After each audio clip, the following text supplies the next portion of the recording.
Awalnya saya melihat akses saya yang paling mudah kan waktu itu online ya, di online shop itu paling gampang diakses dan yang saya temui itu adalah benih kangkung. Jadi waktu itu saya coba dan ternyata dengan minimnya perawatan itu bisa tumbuh dan juga sampai bisa dipanen di rumah.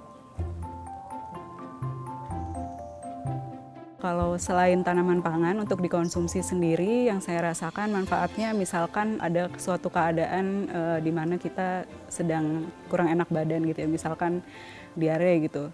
Karena di rumah saya ada tanaman yang bisa dimanfaatkan, saya bisa memanfaatkan itu sebagai obat yang bisa saya olah sendiri dan juga saya konsumsi dan itu cukup ampuh gitu ya untuk mengobati apa yang saya rasa. Gitu.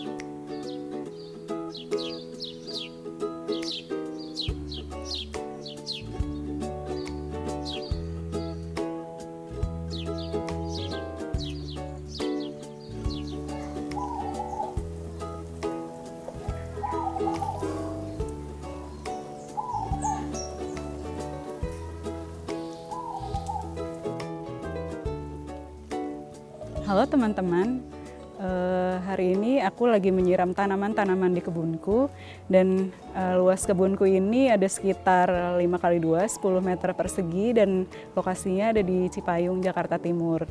Nah, ini aku mau lanjut lagi menyiram tanaman di kebunku.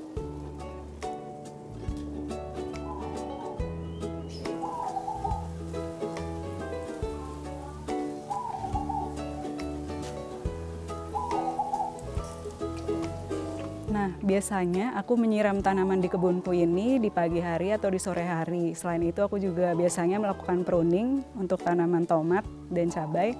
Dan selain itu juga ada tanaman seledri, daun bawang, kemangi, bunga-bungaan seperti bunga kenop, dan juga ada pohon jeruk di bagian sini. Dan selain itu juga ada pohon-pohon lain di bagian belakang sini. Sebenarnya ibu saya yang awalnya suka berkebun ya, suka menanam tanaman hias di rumah. Lalu dari situ tahun 2014 saya mencoba menanam tanaman pangan yaitu kangkung yang ternyata mudah sekali untuk ditanam dan mudah untuk tumbuh. Lalu dari situ saya semakin tertarik dan pada tahun 2018 dan juga 2020 ya pada saat pandemi ketertarikan saya semakin bertambah. Karena saya banyak melihat juga konten-konten sosial media di mana orang bisa berkebun di rumahnya sendiri, menghasilkan pangannya sendiri dan juga mencoba trial dan error dari setiap prosesnya. Jadi di situ yang saya rasa itu menarik dari berkebun itu sendiri.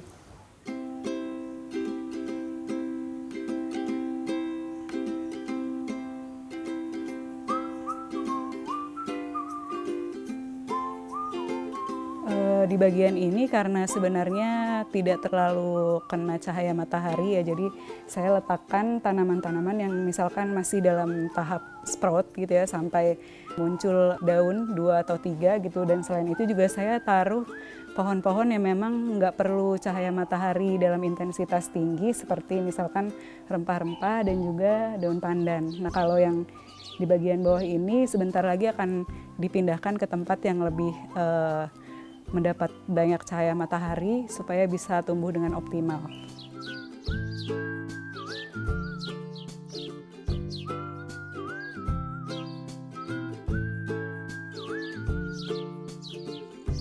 Awalnya saya melihat kalau yang di akses saya yang paling mudah kan waktu itu online ya, di online shop itu waktu itu yang paling gampang diakses dan yang saya temui itu adalah benih kangkung. Jadi waktu itu saya coba dari si benih kangkung dan ternyata dengan minimnya perawatan itu bisa tumbuh dan juga sampai bisa dipanen di rumah. Nah dari situ makanya saya tertarik untuk mencoba menanam sayuran-sayuran lainnya. Gitu.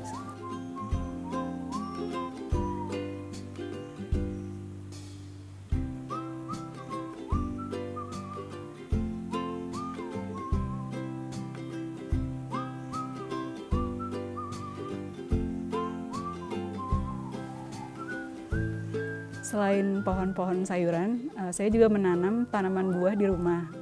Misalnya ada pohon rambutan, pohon jambu, dan pohon mangga. Nah, kalau untuk pohon rambutan ini, saya coba bibitkan supaya bisa diperbanyak dan ditanam kembali. Dan saya manfaatkan polybag sebagai planter untuk pohon rambutan saya. Nah, selain aku tanam di rumah untuk aku tanam sendiri, biasanya aku juga akan membagikan bibit-bibit ini yang lainnya ke tetangga-tetangga, ke saudara, atau ke teman-teman.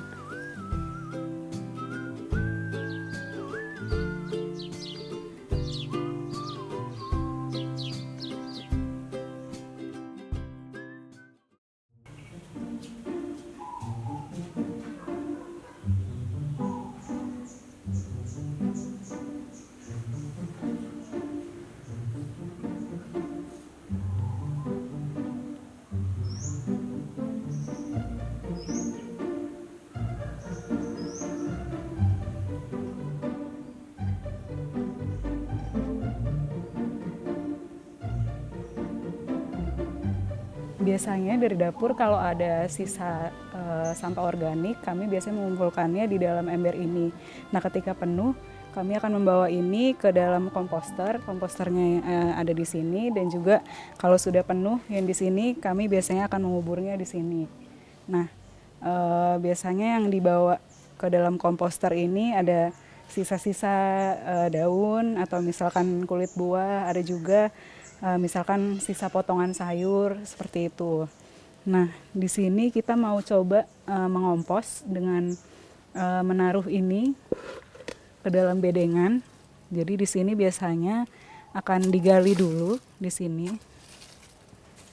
supaya tidak ada hewan yang membongkar, dan juga supaya tidak bau. Jadi kita gali dulu sekitar beberapa sentimeter.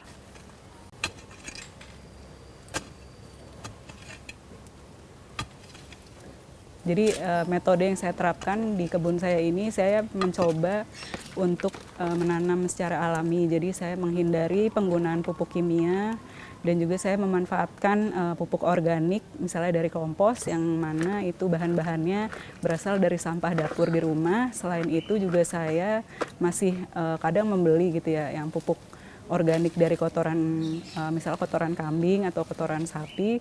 Tapi selain itu, sekarang karena kami juga pelihara kelinci di rumah, jadi kami juga gunakan kotoran kelinci itu untuk dijadikan pupuk, jadi dicampurkan gitu dengan kompos dan media tanam lainnya gitu.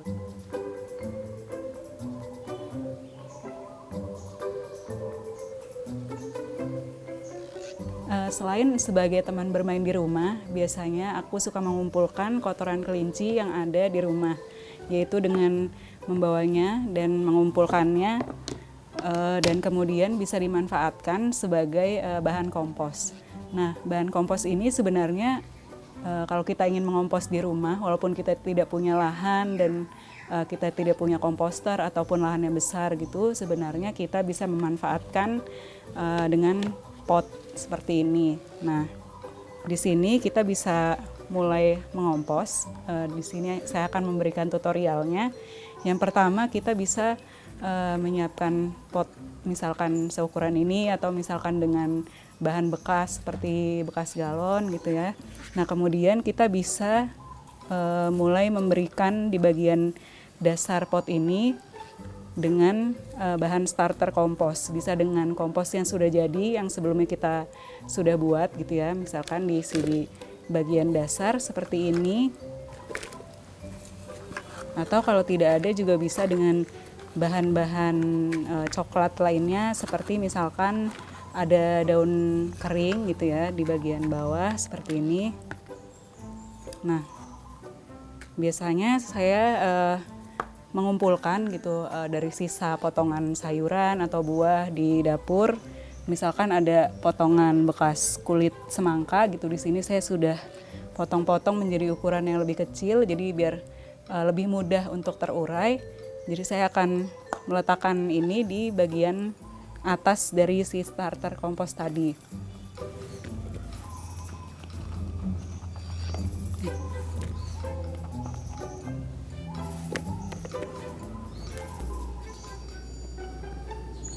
Nah, biasanya di bagian ini saya akan mencampurkan dengan kotoran kelinci yang sudah dikumpulkan. Nah, di sini bisa kita campurkan.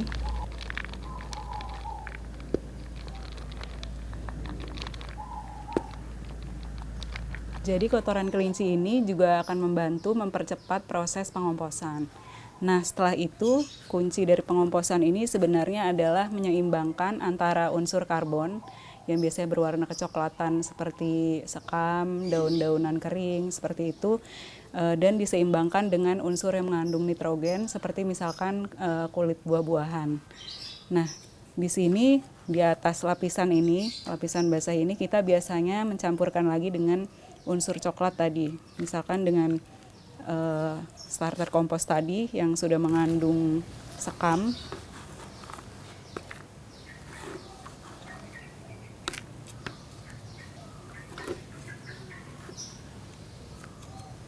Jadi nanti ketika ada sampah dapur lagi yang sudah kita cacah dari dapur, kita bisa meletakkan sampah tersebut ke dalam pot ini lagi di atasnya.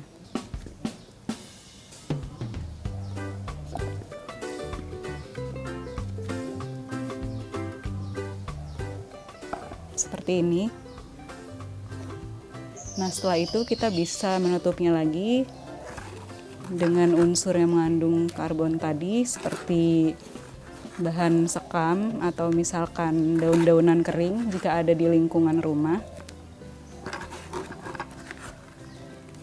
Kita tutup.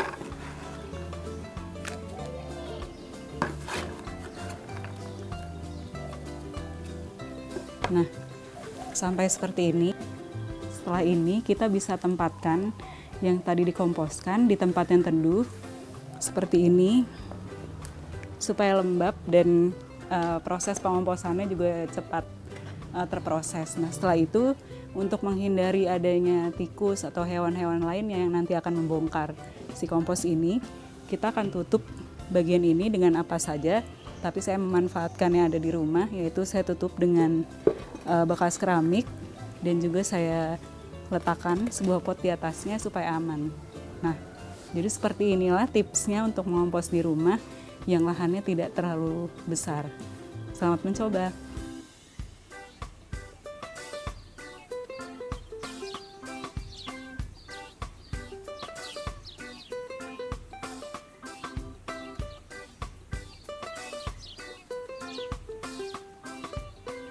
Nah, ini salah satu tanaman yang menurutku agak susah merawatnya karena rentan terkena hama. Nah, tapi walaupun begitu pohon ini tetap bisa berbuah sampai bisa merah seperti ini. Nah, hari ini kita mau panen cabai yang sudah mulai memerah.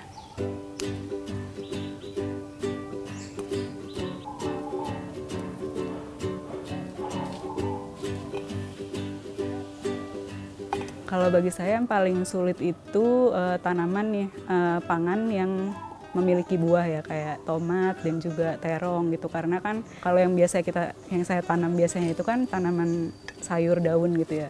Kalau buah itu kan berarti nutrisi yang disiapkan juga harus lebih banyak gitu, karena nanti kan dia tidak hanya berdaun tapi juga menghasilkan buah gitu.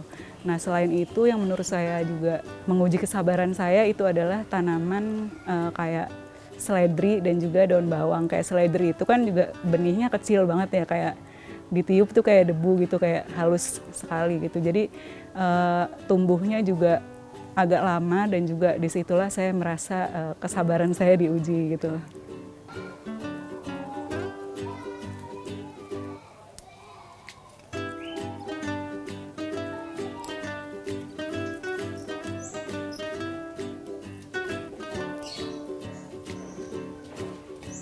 Kalau selain tanaman pangan untuk dikonsumsi sendiri, yang saya rasakan manfaatnya misalkan ada suatu keadaan di mana kita sedang kurang enak badan gitu ya, misalkan diare gitu.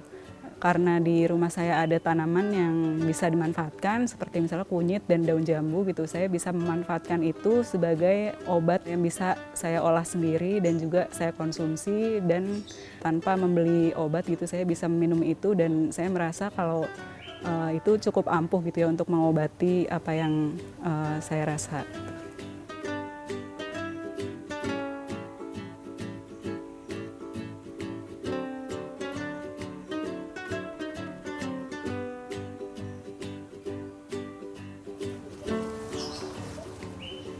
Nah, ini dia hasil panen di kebunku.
Nah, sekarang aku ingin mengolah kulit bawang merah dan bawang putih ini menjadi pestisida nabati. Pertama-tama kita bisa mengambil sekitar 1 genggam kulit bawang merah dan bawang putih dan kita masukkan ke dalam botol ini.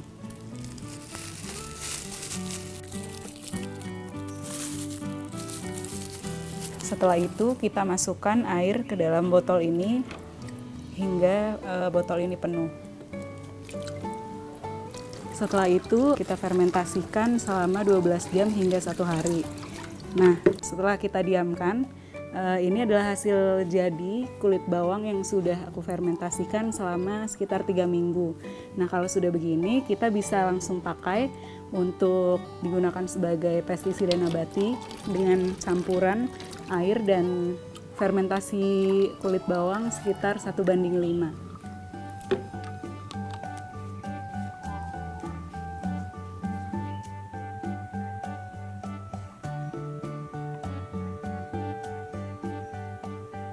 Nah, sekarang hasil fermentasi kulit bawang tadi akan aku semprotkan ke tanaman-tanamanku. Kita bisa semprotkan di bagian bawah dari daun-daun ini.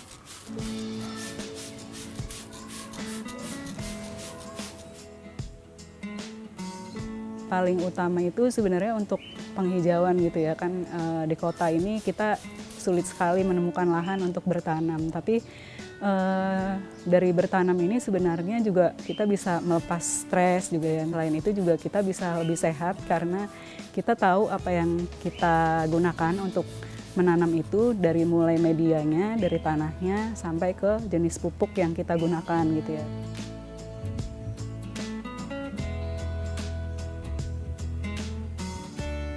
Oke, sekarang aku mau melakukan pindah tanam dari tanaman sawi caisim. Jadi di sini ada media tanam yang bisa kita pakai. Yang pertama ada kompos yang sudah dipanen, lalu ada pupuk kandang dari kambing, dan juga ada sekam bakar. Nah, jadi di sini ada kompos. Perbandingan antara kompos, pupuk kandang, dan sekamnya adalah 1:1:1. Ini pupuk kandangnya.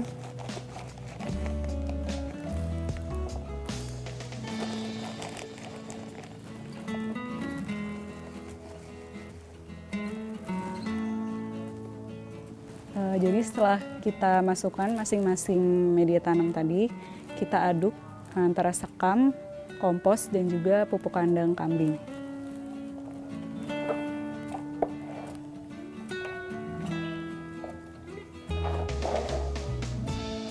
Setelah teraduk dengan rata, kita bisa memindahkan si pohon sawi caisimnya ke dalam pot yang lebih besar agar pertumbuhannya bisa lebih optimal. Oke, di sini kita ambil dulu potnya, lalu kita masukkan sedikit dari adukan pupuk kandang kambing, sekam bakar, dan juga kotoran kambing. Setelah kita isi sekitar 1/4 bagian pot, kita bisa masukkan bibit sawi caisim yang sudah keluar daun sekitar 4-5 daun. Kita bisa keluarkan, lalu kita pindahkan di sini. Kemudian bisa kita tambahkan lagi